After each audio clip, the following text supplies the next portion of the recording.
સુરતના Sachin GRDC police અને Sachin police station દ્વારા થેલેસેમિયાગ્રસ્ત બાળકો માટે મેગા બ્લડ ડોનેશન કેમ્પનું આયોજન કરાયું હતું। સુરત પોલીસ થેલેસેમિયાગ્રસ્ત બાળકો માટે વારંવાર રક્તદાન કેમ્પ સહિતનું આયોજન કરે છે, ત્યારે સુરતના સચિન જીઆરડીસી પોલીસે અને સચિન પોલીસ દ્વારા થેલેસેમિયાગ્રસ્ત બાળકો માટે મેગા બ્લડ ડોનેશન કેમ્પનું આયોજન કરાયું હતું। સુરતના Sachin GRDC road number 3 Udupi dosa centre સામે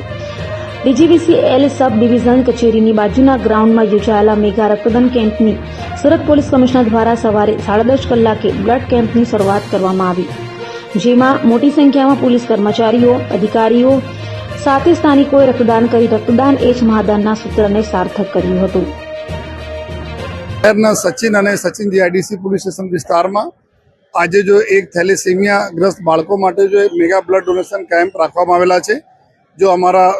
આ વિસ્તારના ધારાસભ્ય શ્રી સંદીપભાઈ દેસાઈ સાહેબ, એના જીઆરડીસીના અમારા મેમ્બરશ્રીઓ जो है, ઇન્ડસ્ટ્રીઝ जो है, અને અહીંયા જો અમારા જો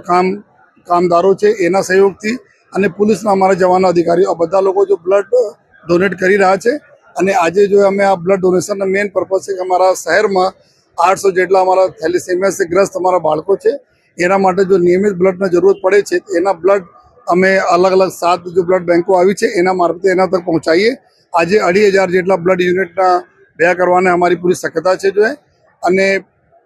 મને ખૂબ ખુશીની વાત છે કે સુરત શહેરમાં અમે લોકો દર મહિના એક mega blood donation camp police કરે છે અને અત્યાર સુધી 12000થી વધુ જો બ્લડ યુનિટ્સ અમે ભેગા કરીને થેલેસેમિયાગ્રસ્ત બાળકો તક પહોંચાડે છે।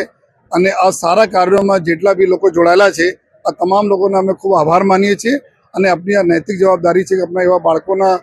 सारा जो हेल्थ रहे एना माटे जो ब्लड जरूरत पड़े छे, आज रीते आप लोग सहयोग भविष्य में भी करते रहो